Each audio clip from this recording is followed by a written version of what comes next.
So I bought the white ones and they were pretty easy to assemble. They're extremely lightweight. You can hear. I keep my cleaning supplies in here. As you can see,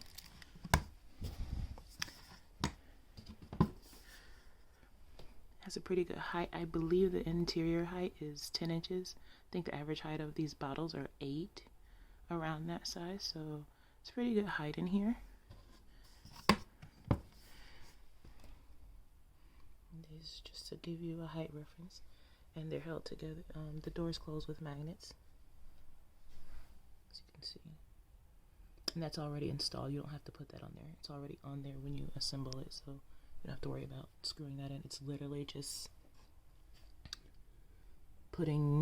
sticking it in the hole and putting the 4 walls together. It's really easy to put together. I have no complaints. Though it's lightweight, it's quite sturdy. Like for instance, this is I would say at least 5 pounds. This is kind of heavy actually. Very heavy, thick glass. It's got to be at least 5 pounds.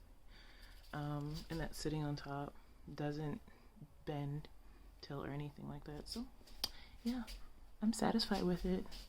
They're visually appealing. They don't look cheap, and it's great value for your money.